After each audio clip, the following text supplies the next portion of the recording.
Have you ever wondered why, just when you're on the verge of success or happiness, something inside seems to pull you back, sometimes without any clear reason? That invisible force isn't random or a sign of weakness. It's your psyche trying to communicate with you, sending signals through self-sabotage. Carl Jung, one of the most profound thinkers in psychology, believed these patterns hold deep clues about our inner world, clues that, if understood, can lead to profound healing and transformation. Today, we're diving into Jung's timeless wisdom to uncover the hidden reasons behind why we undermine ourselves, and, more importantly, what we can do to break free and reclaim our true power. This isn't just about stopping destructive behavior. It's about awakening to who you really are beneath the surface and stepping into a life of authenticity and wholeness. There's something strange that happens to almost all of us at some point in life. Just when things are going well, just when we're about to reach a goal or step into a better version of ourselves, we pull back. We make a mistake. We procrastinate. We blow the opportunity. It feels almost like there's an invisible force inside us, working against us. But what if that force isn't invisible at all? What if it's a very real part of us we've never dared to meet? Carl Jung believed that much of human suffering comes from what is unconscious, not because it's mysterious, but because we refuse to look at it. And self-sabotage, in many cases, is our unconscious way of staying safe, staying small, and staying familiar. This might sound strange. After all, why would we want to stay small? But Jung would say, it's not you, not the you who is aware. That's choosing this. It's another part of you entirely. Let's say you've always wanted to be successful.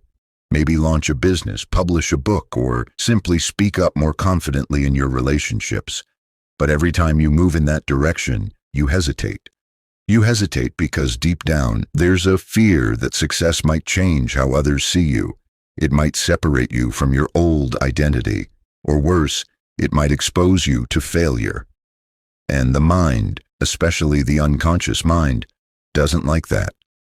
So it quietly puts the brakes on, not loudly but subtly, in a missed deadline, in a lost burst of motivation, in an accidental distraction. That's self-sabotage. Jung taught that the psyche is not one unified thing. It's made up of many parts. Some we know and some we don't. And it's often the parts we don't know that guide our choices most powerfully. He called this the shadow, the hidden side of ourselves that holds the traits we reject, deny, or simply never got to develop. And sometimes that shadow includes confidence, ambition, or power.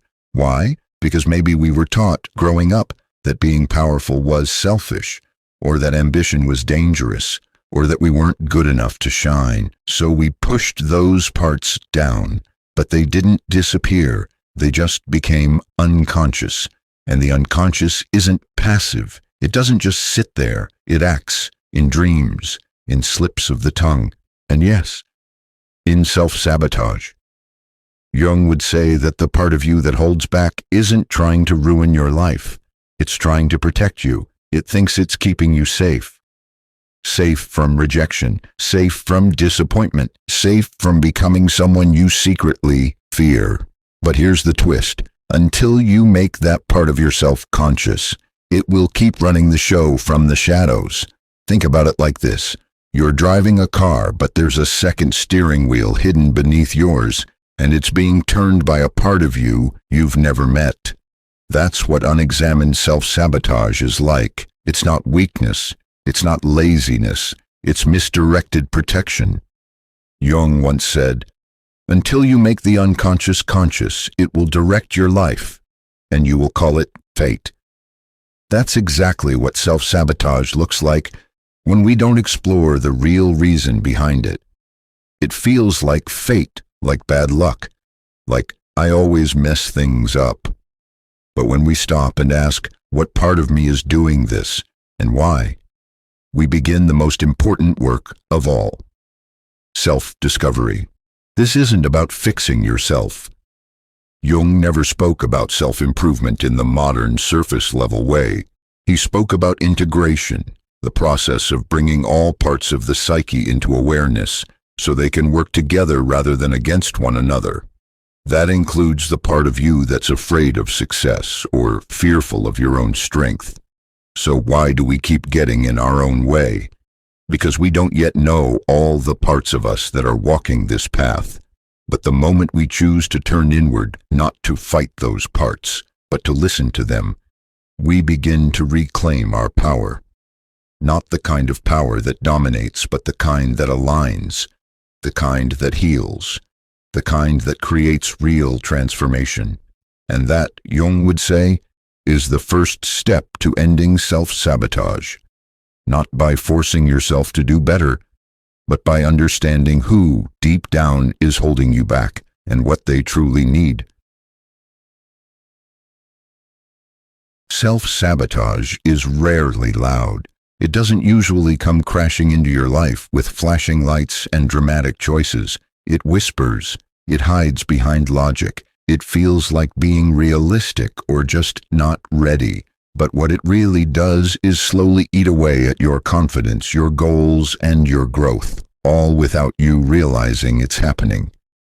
Carl Jung had a deep understanding of the forces inside us that quietly shape our lives.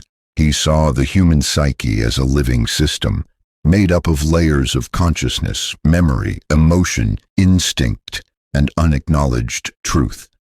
When something important is ignored or denied in this system, it doesn't disappear.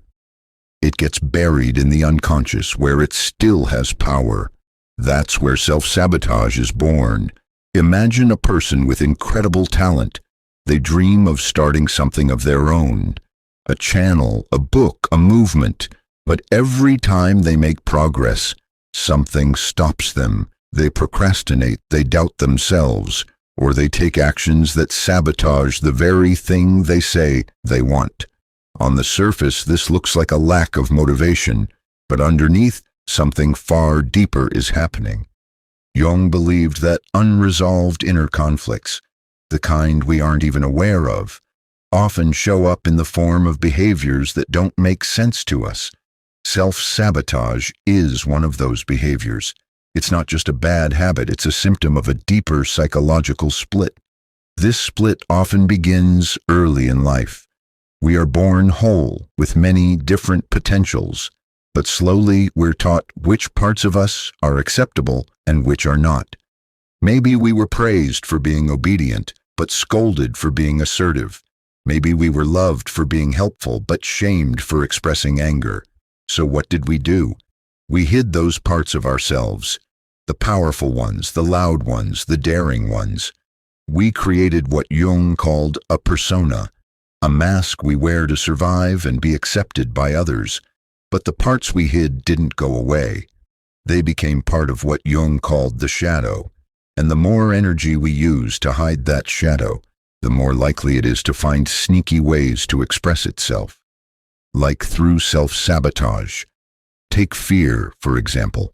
Not the fear you know about, but the one that lives in your unconscious. You might be afraid of becoming too visible because deep down you fear criticism. Or maybe you fear success itself because it would challenge everything you believe about who you are.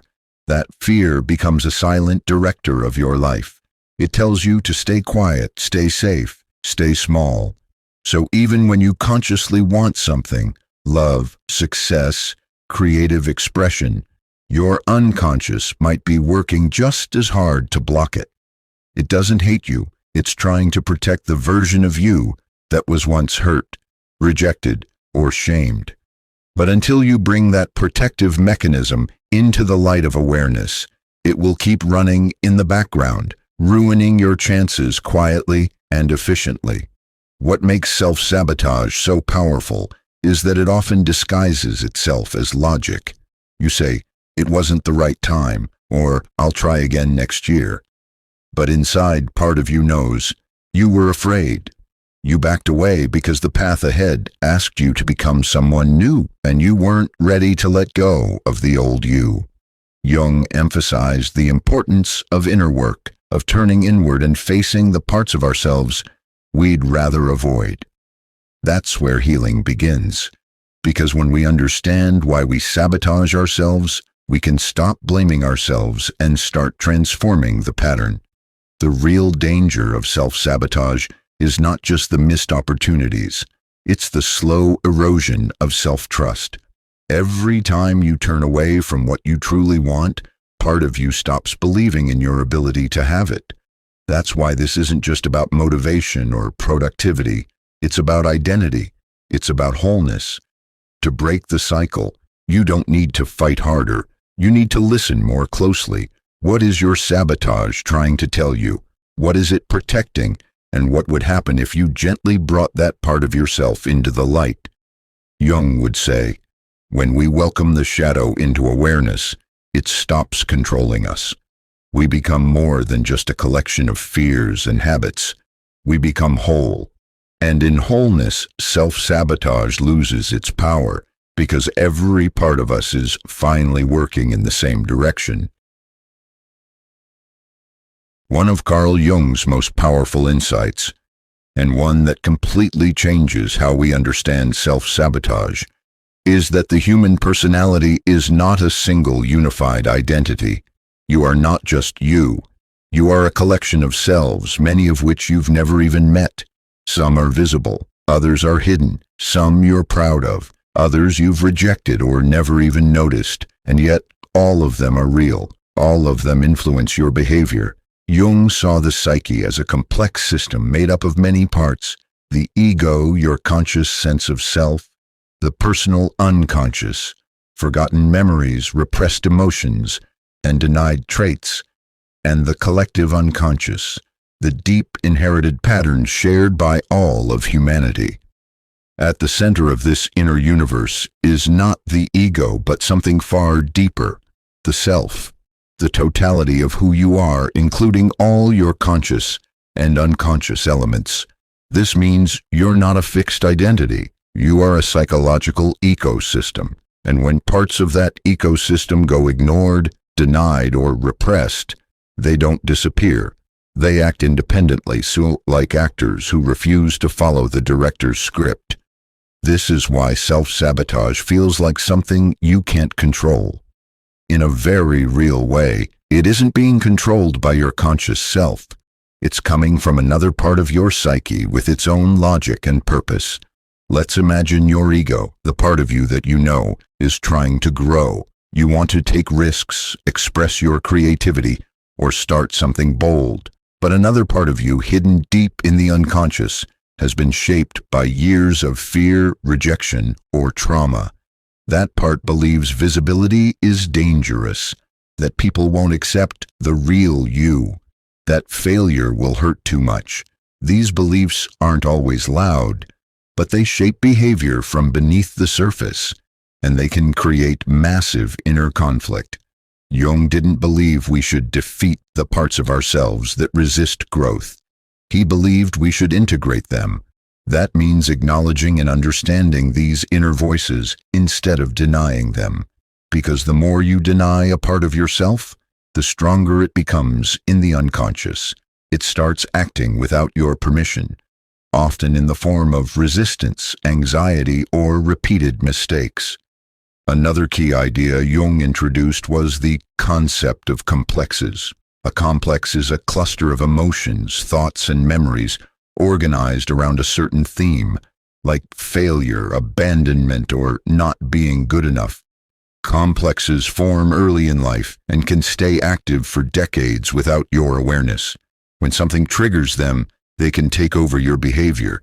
You might notice this when you overreact to small things, or when you find yourself in patterns you thought you'd outgrown. That's not weakness. It's a complex running the show from below the surface. What Jung offered was not just a theory, but a new kind of map for understanding yourself. He showed us that much of what we consider self is really a negotiation between different inner figures. The persona, your social mask, The shadow, your hidden or rejected traits. The anima or animus, your inner masculine or feminine qualities. And the self, your deeper wholeness.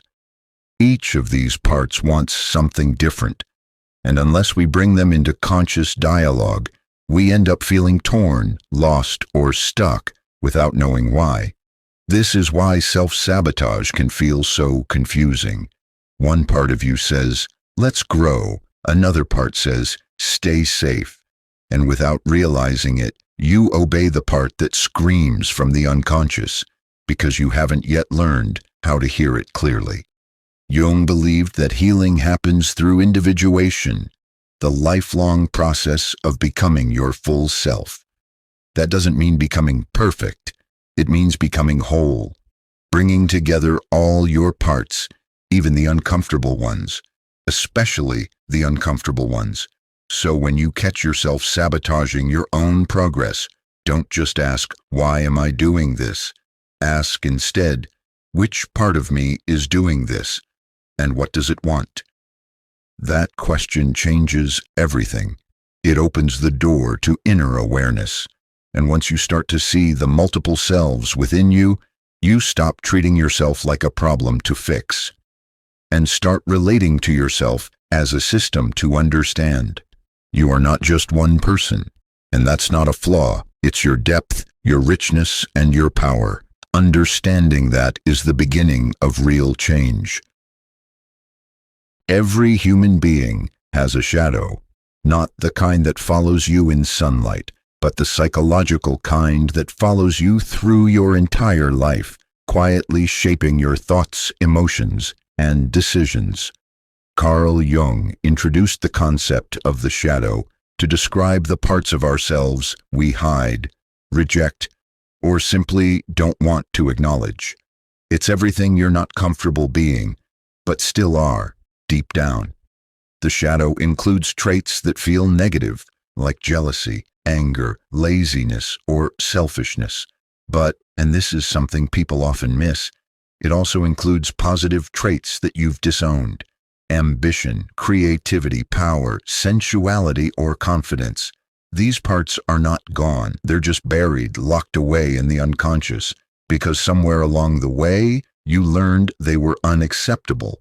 Maybe as a child, you were taught not to cry, so vulnerability became part of your shadow. Maybe you were punished for speaking up. So now your boldness is hidden too. Over time, these rejected traits build up in the shadow like emotional clutter. And just like physical clutter in a room you never enter, it begins to affect the whole house, even if you pretend it's not there. Jung said, the shadow is a moral problem that challenges the whole ego personality, for no one can become conscious of the shadow without considerable moral effort. That's because the shadow doesn't show up politely. It leaks out. My arguments in moments of shame, in self-sabotage, and in projections. You might see something in others that enrages you, and not realize it's something hidden within yourself. That's a projection. You've cast your shadow onto someone else. This is how the shadow fuels self-sabotage. Imagine you've hidden your confidence in the shadow because you were once told you were too much. Now, every time you try to speak up or lead, part of you holds back. Not consciously, but through hesitation, fear, or avoidance. You might even sabotage opportunities just so you won't have to risk stepping into that disowned strength. What's worse is that you might not even know why. You just feel stuck. You tell yourself, I don't have what it takes, or it's not the right time, when really a hidden part of you is begging to be seen, accepted, and integrated. The shadow isn't evil, it's just unknown. It holds both the ugly and the extraordinary. The parts of you that were once misunderstood, punished, or ignored. Jung didn't believe in destroying the shadow. He believed in meeting it. In fact, he saw shadow work as essential to becoming a whole person. Without doing this work, you remain fragmented, living through a mask, the persona, pretending to be someone you think the world will approve of.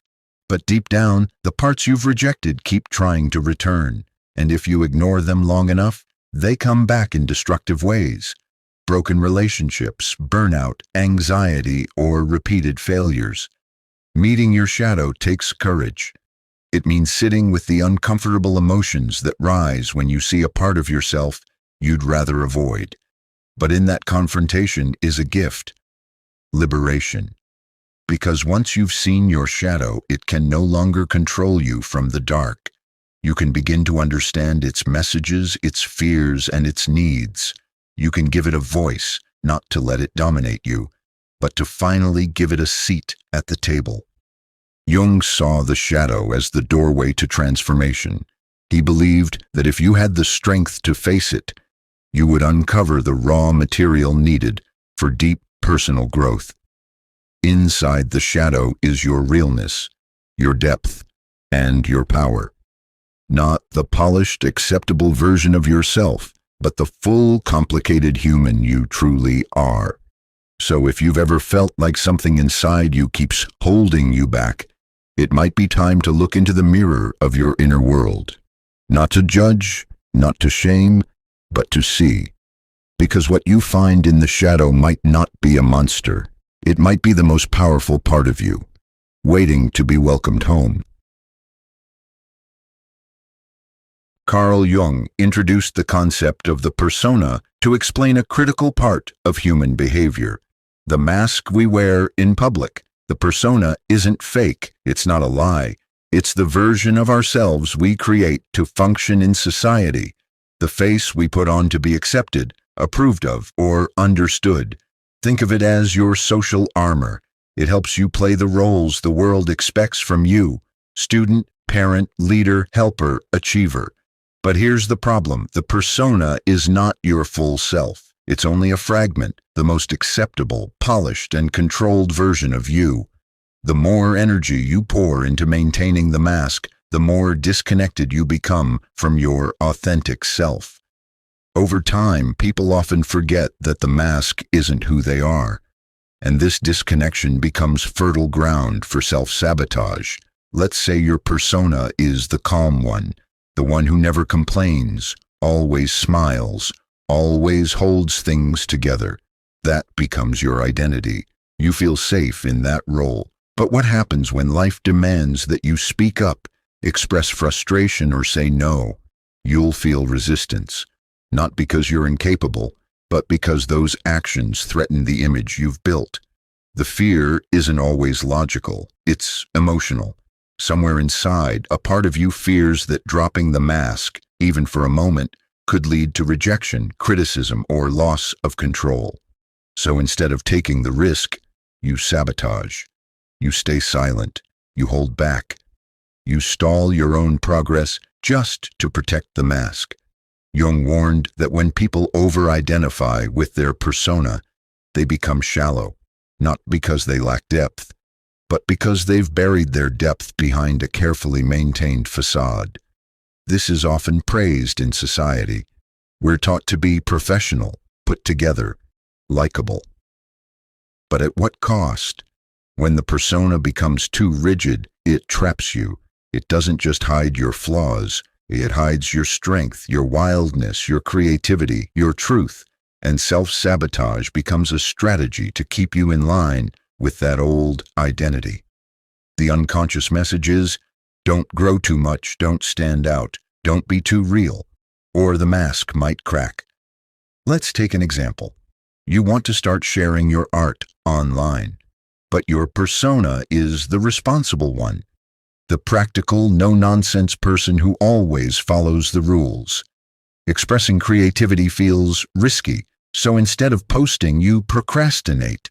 You tell yourself it's not ready. You tinker endlessly. That's not laziness, it's fear.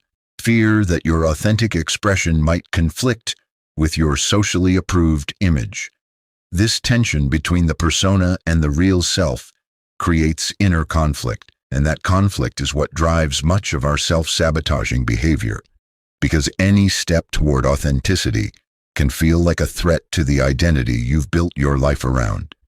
Jung believed that the goal of personal growth is not to destroy the persona, but to see through it, to recognize it as just one part of you, useful in some situations, but not the whole truth. He encouraged people to gently peel back the mask and begin asking deeper questions. Who am I beneath this role? What am I hiding in order to be accepted? What would I do if I didn't have to perform? When you start to explore these questions, you may feel vulnerable at first, but that vulnerability is a sign that you're stepping out of the mask and into your real self. And in doing so, you reduce the power self-sabotage has over you, because you no longer need to protect a false identity. You can begin to build a life around who you actually are, not just who you've been pretending to be. The persona helped you survive, but your deeper self is what will help you thrive. And when you give yourself permission to outgrow the mask, you unlock a power that's been waiting underneath it all along. The power to be fully, unapologetically human. It's one of the most frustrating experiences in life. You want something deeply, success, connection, creativity, and yet, when the opportunity finally comes, you are the one who stops it. You miss deadlines. You cancel plans. You shrink instead of rise. On the surface, it makes no sense, but Carl Jung would say, your shadow is at work. The shadow, as we explored earlier, holds all the parts of you that have been rejected, denied, or buried. The traits you've learned to see as bad, dangerous, or unacceptable. But here's the twist. Success can often awaken your shadow, just as much as failure can. Because growth forces you to confront the parts of yourself you've tried to hide. Let's say you've always been told not to be arrogant. Now, when your talent starts to be recognized, your shadow might whisper, don't get too confident, don't draw attention, stay small. That message doesn't feel like a voice. It feels like anxiety, hesitation, procrastination. So you sabotage the opportunity, not because you're weak, but because success threatens the self-image you've constructed. Jung taught that the psyche seeks balance. If you become too identified with your persona, the polished version of yourself, the shadow starts to rise up to balance the scales. So when you begin to succeed and step into the spotlight, the parts of you that feel unworthy, fearful, or angry may surface. This can feel like your emotions are betraying you, but in truth, it's your unconscious trying to be seen.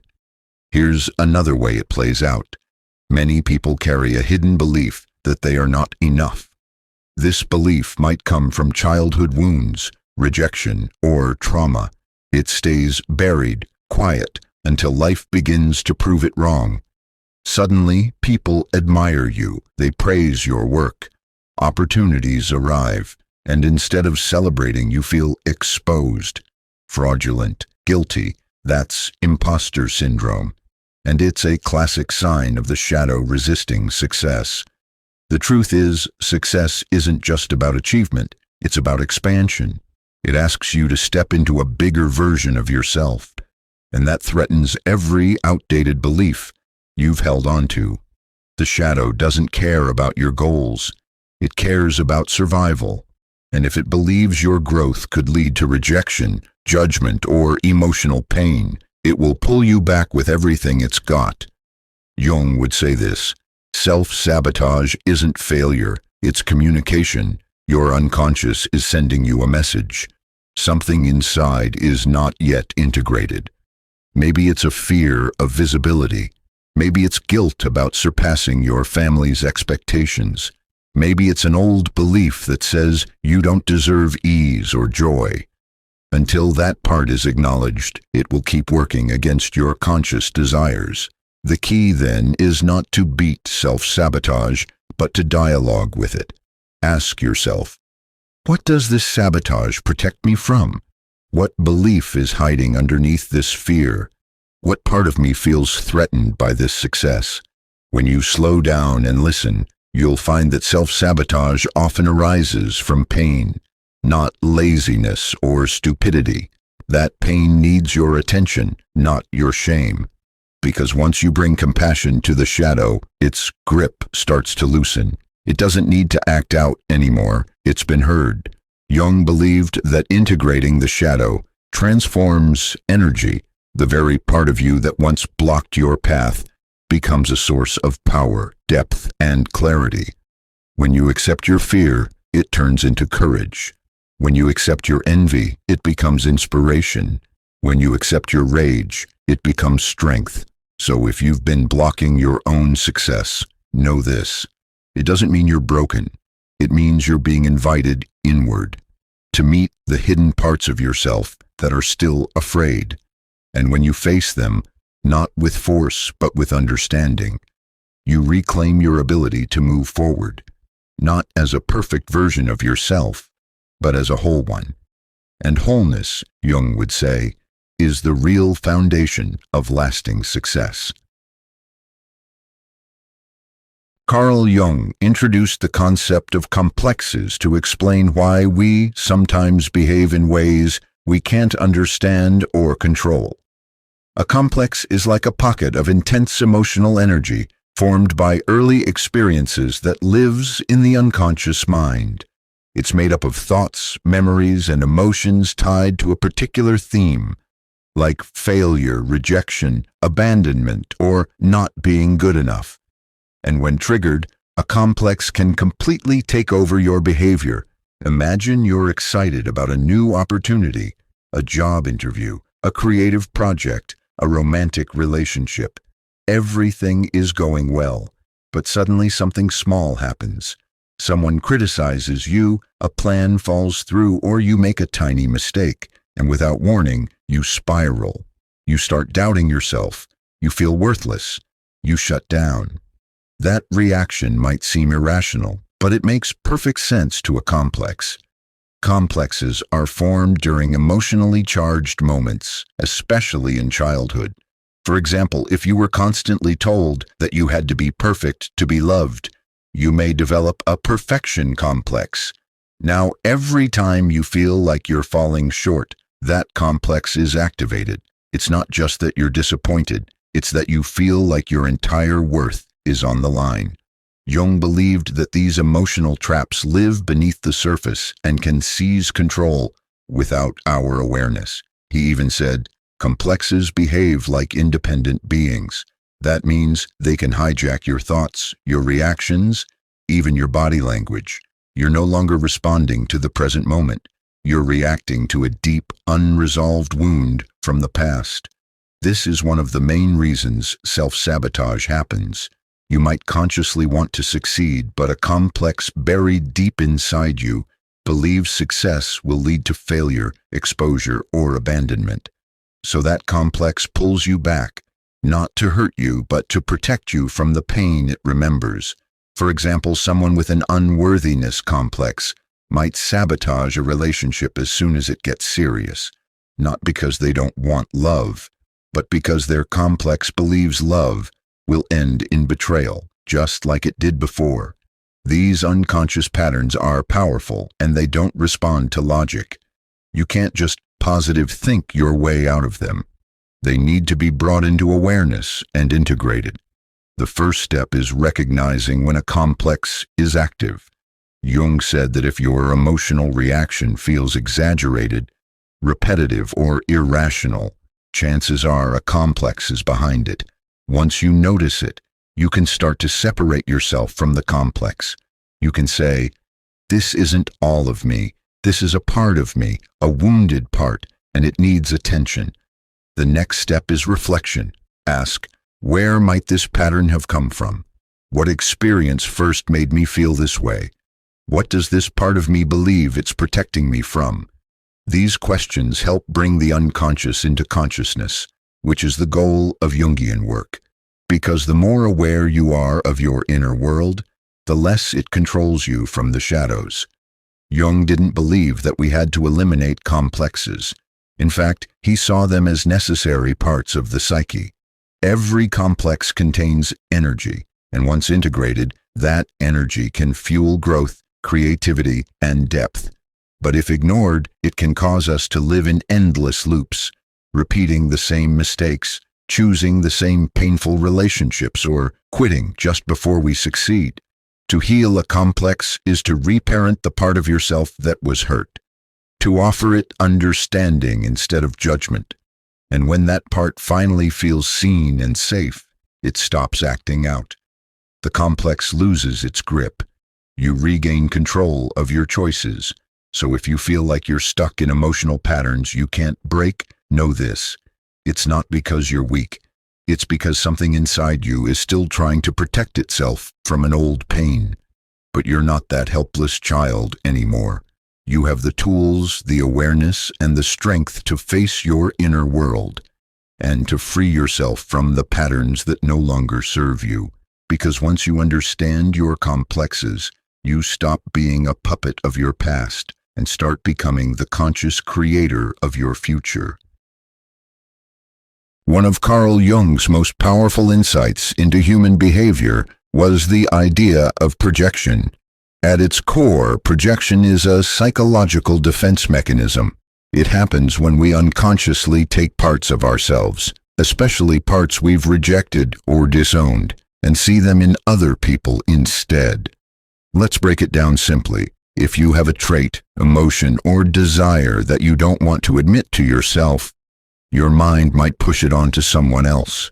You might say, "They're so arrogant," when deep down, it's your own confidence you're uncomfortable with.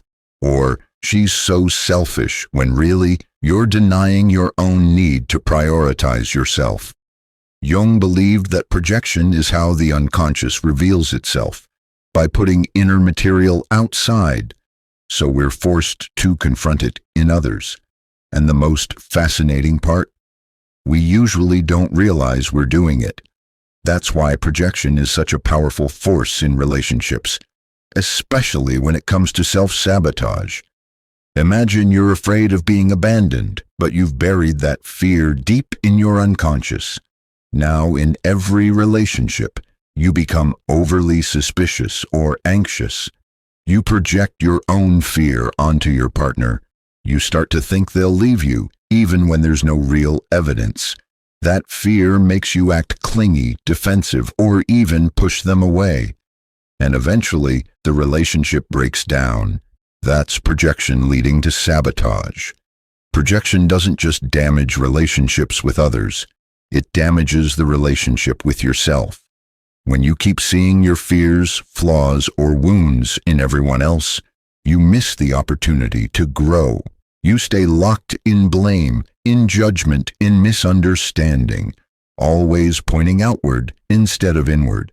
Here's another example. Say you've disowned your ambition because you were told it was selfish or too much. Now, every time you meet a confident, successful person, you feel irritated. You call them show-offs or attention seekers. But what you're really seeing is a reflection of the part of you that wants to shine, the part you've been taught to hide. You've projected your hidden desire onto someone else, and now you're judging them for it. Jung believed that projection is not a mistake. It's an invitation. It's the unconscious saying, "Look at this. This belongs to you." That's why he said, "Everything that irritates us about others can lead us to an understanding of ourselves." To work with projection, you need radical honesty. The next time you feel a strong emotional reaction to someone, especially if it's out of proportion to the situation, pause and ask, what part of me might this person be reflecting? What quality do they have that I've rejected or feared in myself? What am I unwilling to see in my own behavior? It can be uncomfortable. After all, projection often reveals shadow material, the parts of us we're least proud of. But this discomfort is a sign of growth, because once you recognize a projection, you can withdraw it. You can take that piece of yourself back and begin to understand it with compassion. And here's the transformative part. When you reclaim your projections, you begin to reclaim your power. That confidence you judged in others, it becomes yours to embody. That anger you saw in someone else, it becomes your own signal for boundaries and truth. That vulnerability you mocked, it becomes your doorway to deeper connection. Self-sabotage thrives when projections are unconscious. You'll keep blaming others, fearing judgment, or withdrawing from opportunities, not realizing that the real conflict is internal. But the moment you turn your gaze inward, everything starts to change. You stop reacting and start reflecting. You stop projecting and start integrating. For Jung, this process wasn't just psychological, it was spiritual. He believed that through confronting our projections, we begin the journey toward individuation, becoming whole. Each projection reclaimed is a puzzle piece of the self coming home. So the next time someone triggers you, frustrates you, or deeply attracts you, don't rush to label or judge. Ask what it might reveal about you, because in that mirror of relationship, you may find the very part of yourself you've been waiting to meet. And in meeting it, you take one more step out of sabotage and into self-mastery. One of the most painful forces behind self-sabotage is a voice you've probably heard countless times, the inner critic. It's the voice that whispers, "You're not good enough, you always mess up," or "You don't deserve this." It sounds like it's trying to keep you in check, but what it really does is keep you small. Carl Jung explored this dynamic through the idea of the superego and its powerful role in shaping our behavior from the shadows. The superego isn't the real you. It's the internalized voice of authority, made up of all the rules, judgments, and expectations you absorbed from parents, teachers, religion, society, and culture.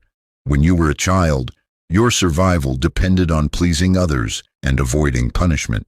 So your psyche developed a system to help you adapt. If I act this way, I'll be accepted. If I don't, I'll be rejected. Over time, these messages become automatic. Even long after the original authority figures are gone, their voices echo in your mind.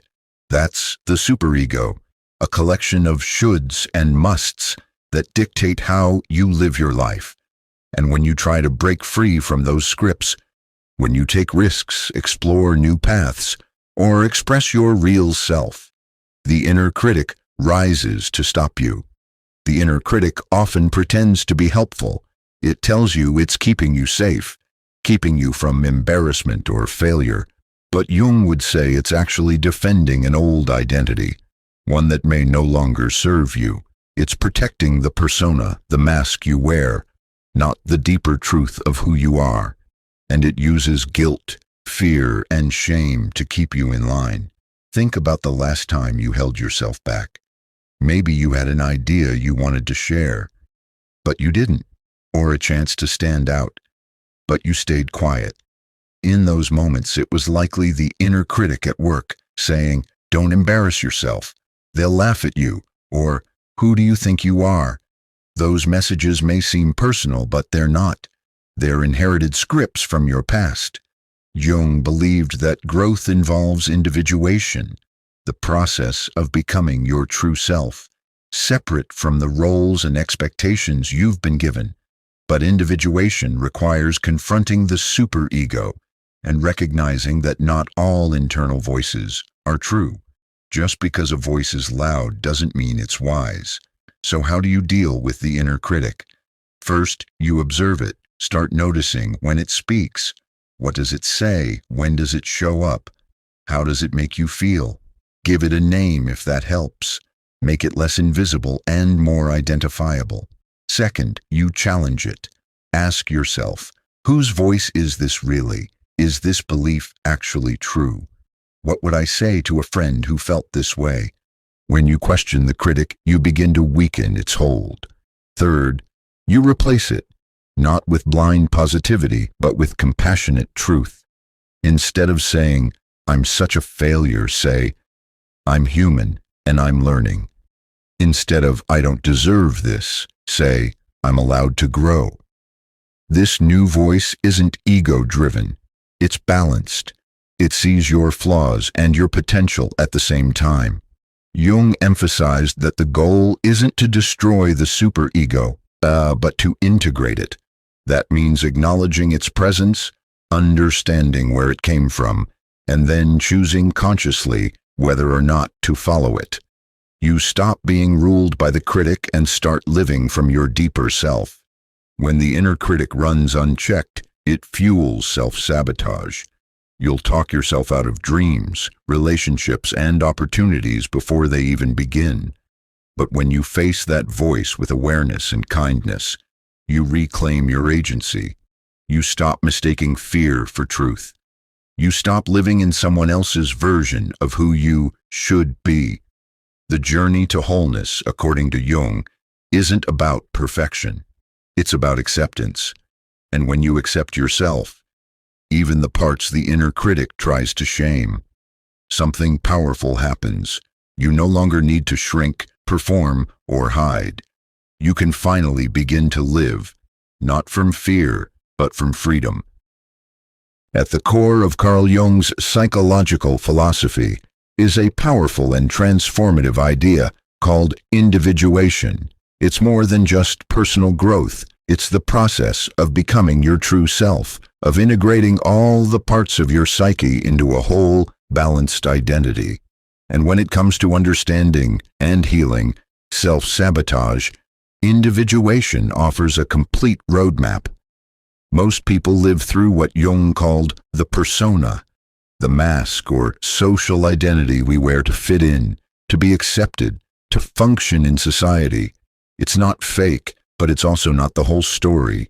Beneath the persona lies the shadow, all the parts of us that we've rejected, denied, or hidden. And even deeper lie powerful archetypes, inner conflicts, and forgotten truths. Individuation is the journey of moving beyond the surface and bringing all these inner layers into consciousness.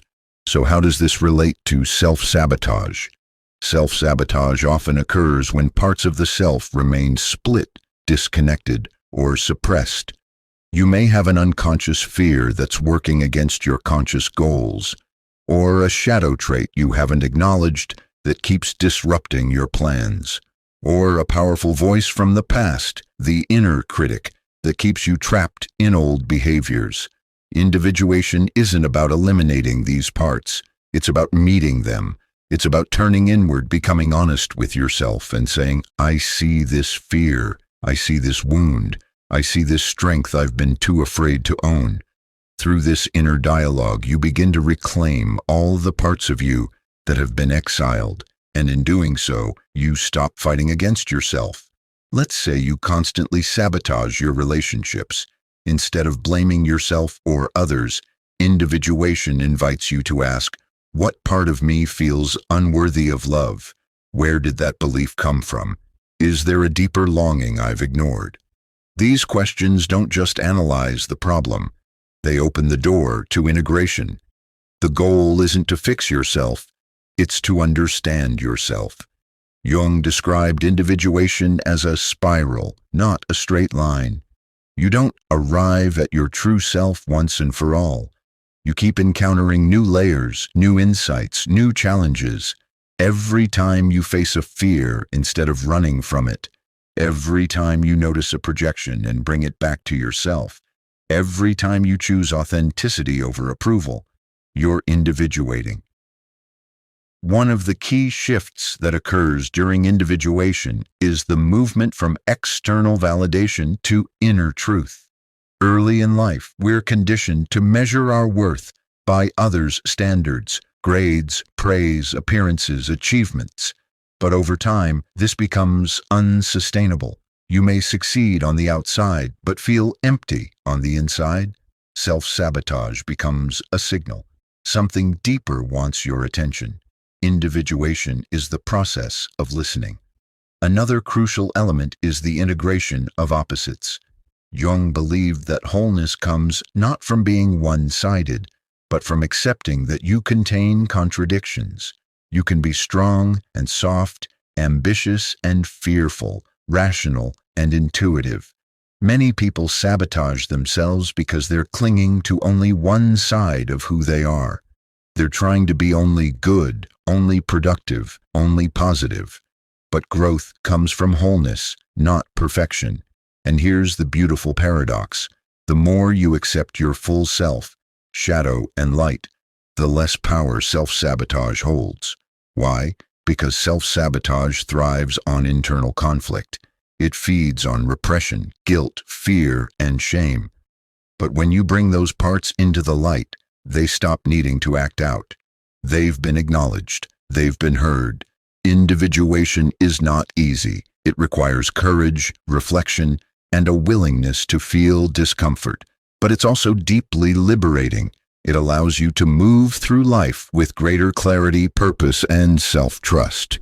You stop chasing approval and start following your own inner compass. Carl Jung believed that each person has a unique destiny, a path toward becoming their full self. That path is never found by pretending, performing, or pleasing. It's found by turning inward, facing the truth, and daring to be whole. And when you begin to walk that path, self-sabotage isn't your enemy anymore. It becomes your guide, a sign that something inside is ready to be healed, integrated, and transformed. Individuation turns every breakdown into a breakthrough, every block into a doorway, and every moment of fear into an invitation to come home to yourself. Carl Jung's concept of the shadow is central to understanding why we sabotage ourselves and how we can stop. The shadow contains all the parts of ourselves that we've rejected, denied, or hidden away. These parts aren't necessarily bad. They're simply the qualities we've been taught not to accept, whether because of upbringing, culture, or personal trauma. For example, if you were raised to always be polite and accommodating, you might have repressed your anger, assertiveness, or independence. If you were taught that ambition is selfish, you may have buried your desire for success. Over time, these disowned parts don't disappear. They go underground. And from the unconscious, they begin to act out. This is how the shadow leads to self-sabotage. You might forget appointments, miss deadlines, or sabotage relationships, and feel like it's coming from nowhere. But beneath the surface, a hidden part of you is trying to get your attention. It's saying, "I'm here. You've ignored me long enough." Jung believed that we can't become whole until we face our shadow. That doesn't mean acting out our worst impulses. It means acknowledging the feelings, desires, and traits we've denied, and understanding their deeper meaning. Take anger, for instance. In its raw form, it may be destructive, but if explored consciously, it often reveals where you feel powerless or disrespected. That anger, when integrated, becomes the fuel for setting boundaries and standing up for yourself. What once sabotaged your peace can now protect it. Another example is fear. Left unexamined, fear can freeze you, keeping you stuck in patterns of avoidance and hesitation. But when you face your fear with curiosity, you may find that it's trying to protect a vulnerable part of you, a part that longs to be safe, loved, or accepted. Once seen and soothed, fear no longer needs to run the show. Reclaiming the shadow is not about moral judgment, it's about psychological integration. Jung said, "One does not become enlightened by imagining figures of light, but by making the darkness conscious." That means you don't overcome sabotage by forcing yourself to be better. You overcome it by becoming more honest, by asking, what part of me have I been afraid to face? What emotions do I avoid? When I sabotage myself, what unspoken truth might be trying to emerge? This is deep work, and it requires compassion. Many people resist shadow work because they're afraid of what they'll find. Selfishness, jealousy, rage, insecurity. But the truth is, everyone has a shadow. The difference between those who grow and those who stay stuck is the willingness to look. And here's where it gets empowering. The shadow isn't just a container for weakness, it's also where your gold is. Your creativity, your courage, your instinct, your passion. All of these often get buried in the shadow too. Why? because they might have once been punished, misunderstood, or dismissed. So when you reclaim the shadow, you don't just stop sabotaging yourself, you start unlocking your power. Let's say you've always sabotaged your career. Maybe deep down you've internalized the belief that success will make you unlovable or that you'll lose friends if you shine too brightly. So you hold yourself back. But through shadow work, you uncover the belief, face the fear, and realize that story isn't yours to carry anymore. And suddenly, you're free to step into the spotlight, not out of ego, but from a grounded sense of self. To reclaim the shadow, start with awareness. Notice what triggers you in others. That's often a reflection of what you've rejected in yourself. Pay attention to your patterns. What keeps happening and why? Write, reflect, talk to a therapist or someone you trust. And most importantly, be gentle with yourself. This work is not about perfection. It's about integration. When you stop running from the shadow, you stop running from yourself. And in that radical acceptance, self-sabotage loses its grip. You begin to act with clarity, courage, and authenticity, not because you've erased your darkness, but because you've learned how to carry it with wisdom. Jung taught that the shadow, once integrated, becomes a source of strength. The very parts of you that once disrupted your path can become the keys to your power. And that's the true transformation, turning the pain that once held you back into the fuel that moves you forward. Carl Jung introduced a powerful tool for personal transformation called active imagination. It's not just a creative exercise, it's a psychological method for accessing and integrating the unconscious parts of yourself. And when it comes to self-sabotage, active imagination gives you a way to confront your inner saboteur, not by suppressing it, but by listening to it. Most of us try to silence the parts of ourselves that cause trouble. We push down our fears, dismiss our doubts, and ignore our impulses. But as Jung discovered, these unconscious elements don't vanish. They simply operate in the background, influencing our behavior in hidden ways. Active imagination invites you to do something radically different, to enter into a conversation with those inner forces. Here's how it works. You bring your awareness inward through journaling, meditation, or visualization, and allow the unconscious to speak in symbols, images, or even characters. You don't force or control the dialogue. You simply observe and respond like you're talking with a dream figure. Over time, patterns emerge. Messages become clearer, and the inner saboteur, that part of you that keeps tripping you up, begins to reveal what it really wants. Let's say you have a habit of procrastinating right before success. Instead of judging yourself or trying to push through, you sit quietly and imagine that part of you, the procrastinator, as a figure. What does it look like? How does it behave? Then you ask, why are you here? What are you protecting me from? At first, the answers may seem vague or strange, but if you stay open, something profound often emerges. Maybe the procrastinator says, I'm afraid that if we succeed, we'll be judged, or if we move forward, we'll lose who we are. That's a key insight. The saboteur doesn't always want to hurt you. Sometimes it's trying to protect you, but based on outdated beliefs or unresolved wounds. It thinks it's doing the right thing. When you understand that, you stop battling with yourself and start building a relationship with your unconscious. You become an ally to your own inner world. Jung emphasized that this process isn't just about insight, it's about integration. You don't engage in active imagination to get quick fixes. You do it to bring awareness and healing to the parts of you that have been in the dark. And by giving form and voice to the saboteur, you make it visible. And what is visible can be transformed. Active imagination can also help with emotional release. Maybe you've carried repressed anger or grief for years. By visualizing that emotion as a character and letting it speak, You give it space to move. You might write a dialogue in your journal between the inner child and the perfectionist, or between fear and wisdom. These voices aren't just fantasies. They represent real psychological energies within you. Jung believed that giving them a voice gives you a choice.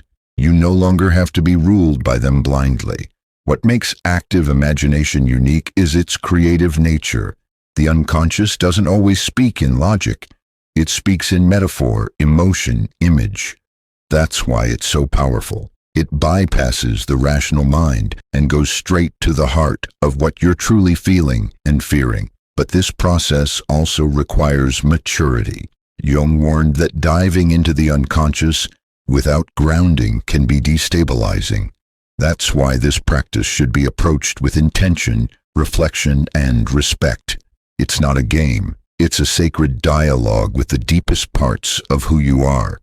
Over time, as you engage more with your inner world, you begin to recognize the voice of your saboteur, not as an enemy but as a misunderstood ally, one that may have been created in childhood, shaped by trauma, or rooted in survival. And by meeting that voice with compassion and curiosity, you create space for transformation. Instead of being at war with yourself, you learn to cooperate. You build a stronger sense of inner leadership, where the self, in Jung's terms, becomes the guiding center of your psyche. And in that place of inner unity, the chaos of sabotage gives way to clarity, courage, and creative power. That is the heart of active imagination, a living bridge between who you are now and who you are becoming. Carl Jung's ultimate vision for the human psyche was wholeness, a state where all parts of the self, light and dark, conscious and unconscious, are embraced and integrated. This idea offers the final and most profound key to overcoming self-sabotage, the path of accepting yourself fully, without division or denial. Self-sabotage often arises from fragmentation. We reject parts of ourselves because they seem unacceptable, unlovable, or dangerous. We try to be only the good parts, hiding what feels shameful or frightening. But this inner split creates tension, conflict, and unconscious rebellion. It's like trying to build a house while ignoring half the foundation. The structure will always be unstable. Jung believed that healing and growth come from embracing the whole self. Wholeness is not perfection or the absence of flaws. It's the courage to look honestly at your fears, your mistakes, your desires, and your shadow, and still say, "I am enough." This radical acceptance dissolves the inner war that fuels sabotage. By integrating the shadow, engaging in active imagination, and following the journey of individuation, you gradually bring the unconscious into the light. You develop a relationship with your inner saboteur, transforming it from an enemy into a guide. This transformation is the heart of wholeness. Wholeness also means moving beyond rigid identities and roles. Instead of being trapped by who you should be or what you must do, you become fluid and authentic.